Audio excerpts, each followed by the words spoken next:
தேனி மாவட்டம் கம்பத்தில் காசி விஸ்வநாதர் சுவாமி திருக்கோவிலில் நடைபெறும் கும்பாபிஷேக விழா முன்னேற்பாடு பணிகளை தேனி நாடாளுமன்ற உறுப்பினர் தங்க தமிழ்செல்வன் பார்வையிட்டார். தமிழகத்தின் பல்வேறு பகுதிகளில் அமைந்துள்ள பழமையான திருக்கோவில்களில் இந்து சமய அறநிலையத்துறையின் சார்பில் கும்பாபிஷேக விழாவினை நடத்துவதற்காக ஏற்பாடு செய்து அதற்கான பணிகளை மேற்கொண்டு வருகின்றனர். அதன் ஒரு பகுதியாக தேனி மாவட்டம் கம்பம் நகர் பகுதியில் 800 ஆண்டுகள் பழமை வாய்ந்த தென் தமிழகத்தின் பிரசித்தி பெற்ற காசி விசாலாட்சி அம்மன் உடனுறை காசி விஸ்வநாதர் சுவாமி திருக்கோவில் அமைந்துள்ளது. இந்த திருக்கோவிலில் கும்பாபிஷேக விழாவினை நடத்துவதற்காக இந்து சமய அறநிலையத்துறையினர் கோவிலில் புறணமைப்பு மற்றும் மராமத்து பணிகளை மேற்கொண்டு அதற்கான கும்பாபிஷேக விழாவினை நடத்துவதற்காக ஏற்பாடு செய்து நாளை திருக்கோவிலில் பூரண குடமுழக்கு நன்னீராட்டு பெருவிழா நடைபெற உள்ளது.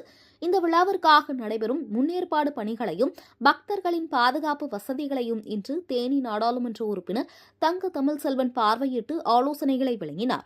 அதனைத் தொடர்ந்து திருக்கோவில் யாகசாலை பூஜையில் அமைத்துள்ள காசி விஸ்வநாதர் சுவாமியை தரிசனம் செய்துவிட்டு சென்றனர்.